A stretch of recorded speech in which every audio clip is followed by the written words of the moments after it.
G'day and welcome to the video. It's time for hard survival run number 6. I fixed the baseline elements of my mod pack, so we're looking at the same mods as the last survival world. Game recording didn't start until world load, so we missed seeing the world config details, but they remain the same as the previous runs. So that's why I've already loaded up into the world spawn, which is a birch forest, and I'm stuck up the top of a tree. Again. I mark the spawn point using a waypoint and take the opportunity to check out the immediate area on the map. There's plenty of birch forest, a river, plains, what looks like mountains to the northwest, and oak forest to the northeast. To be honest, it doesn't look like a bad start. Time to get out of this tree and start the game. It's great to find sheep so early on. The trick is now to find enough so that I can get a bed, and be more efficient at turning them into a bed. Well, that's a new use for a crafting table. I don't think I'll be using that particular technique very often from now on.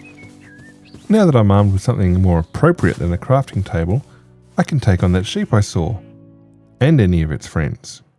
But clearly not that sheep. There's something about it, I guess. Bed supplies and birch.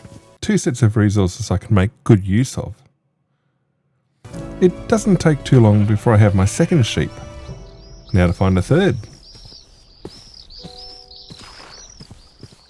And I find my third sheep.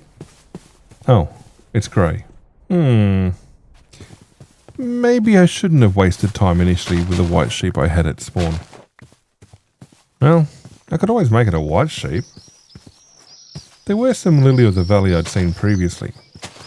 They'll do the trick. You know, I could have gone back and found those other sheep by now. Yeah.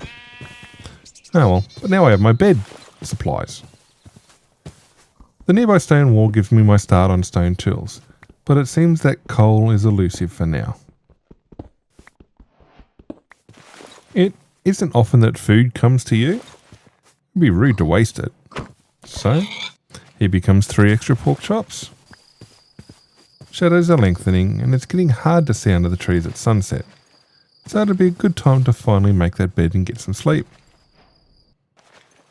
With the first day safely under my belt, it's time to clear more of the spawn point and start development.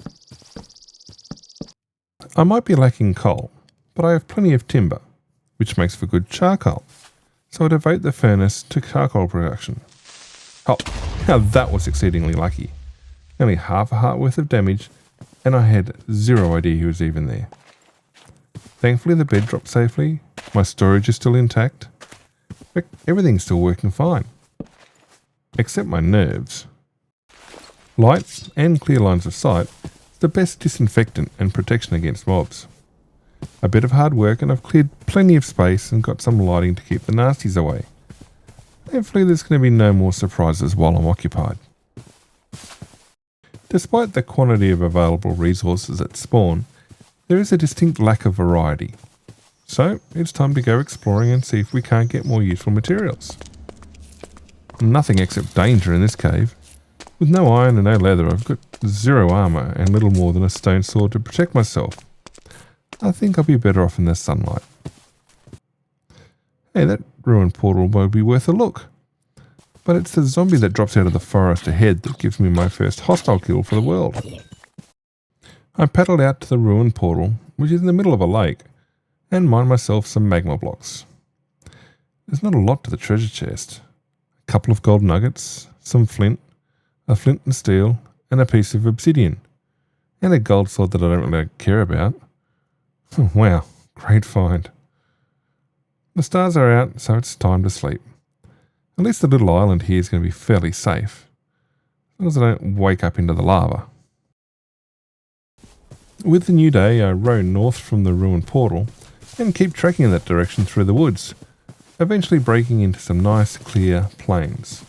There's horses, chickens and sheep in close proximity, but I turn my attention to flower picking, using my bed to grab them as I walk past.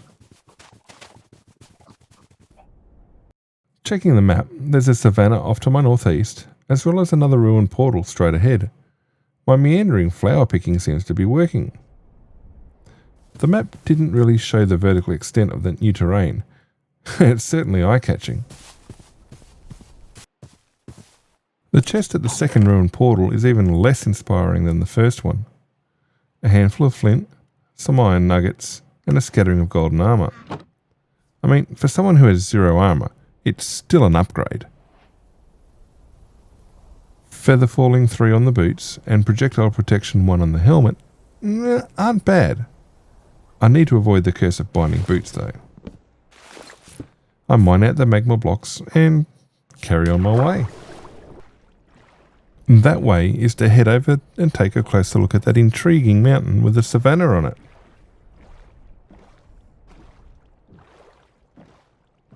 The next little mountain to the north has something interesting on its eastern flank. Whatever it is, it has vines. It doesn't quite look like a jungle, but at the same time, it looks a little out of place to be a swamp.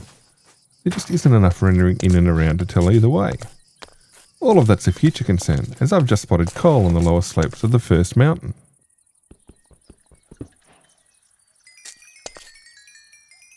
"17 coal from that vein is quite a healthy little find.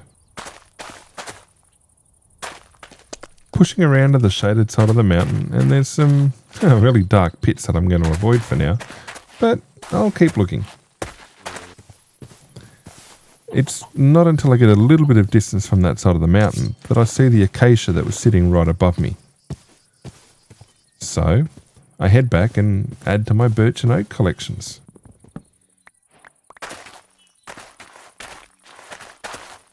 Heading back to where I just was, I met with a family of llamas and a nice open stone plain, as well as some odd terrain generation in the sky. The map shows yet another ruined portal, this time to my east, but also that the trees with vines clearly belong to a swamp.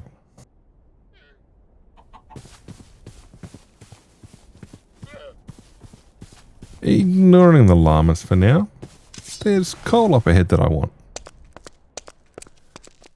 Down to my final pick, I leave the remaining coal and go see what the ruined portal has for me.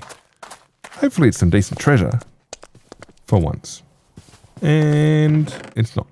Some flint, a fire charge, and another piece of obsidian. And a golden axe. With that sneaky creeper back at spawn and the complete lack of iron ore, I'm starting to doubt the quality of this seed. I'm partially cheered though by encountering a lone spruce on my walk back to spawn. It drops a decent supply of saplings and timber. Maybe I was being hasty in complaining about the seed. With a full inventory, the sensible thing to do at this point would be to return to spawn and put it all in storage. I mean, I do head for spawn, but it's via the smaller stone mountain to my northwest, the one that's next to the swamp. Even just walking up to it, I see plenty of coal and some iron. Now I have to work out what I'm tossing to fit the iron.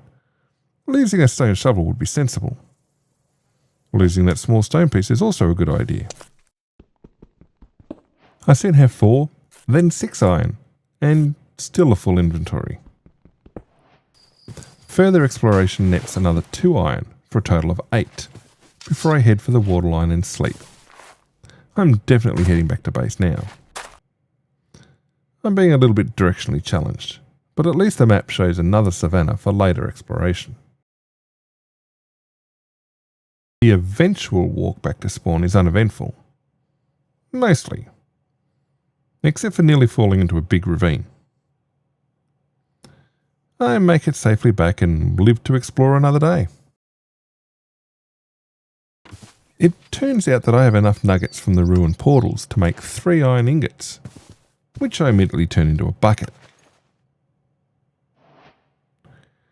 With the solitary wheat seed I've been able to gather to this point, I start my farm. Big things come from humble beginnings. With the 8 iron ingots smelted from my ore, I create a shield. Well, as long as I remember to use it properly, it should be fine. I mean, I've got a shiny hat and shiny boots. I don't need pants or a shirt, do I? That mix of modded forest structure and shaders makes mornings under the canopy rather dim. But once the sun's high enough, the base gets nice and bright.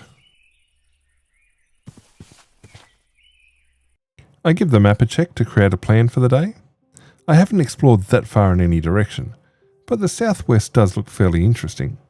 So that's today's target. Some more pruning and tree lopping around base opens up the area even more and makes it start to feel a little safer in daylight. With a bed and a boat, we double check the map, then head off for our exploration. The nearby river makes for an easy marker, as well as being roughly on the right heading that I want to explore on. I've barely started when I nearly fall to my doom in a riverside cave. Rowing like crazy gets me back up the waterfall and back onto the river. Even though I don't get much of a look in, I know there's lava, water, dripstone, and the fact that it's so close to base is great for future exploration. Getting out of the boat shows the opportunities that await, but I check its location on the map and head off on foot to the west. A little further on, the next map check shows a lot more birch forest, but there's something interesting on the western side of the map. It seems to be an isolated tree of its type. Could be an azalea. The next thing isn't an azalea, it's a dark oak forest. At this rate, the only tree I'll be missing is jungle. The dark forest is living up to its description, with the shaders making it extremely hard to see under the canopy. But I carry on harvesting. Oops, I think I did something really bad. It's awfully hard to see with the shaders, but I've just stared down an enderman with no cover. I'm literally running for my life as I look for safety. I don't even change out my stick. Okay, that was kind of expected once I'd eyeballed the enderman. Still, it sucks given how the world was just starting to come together.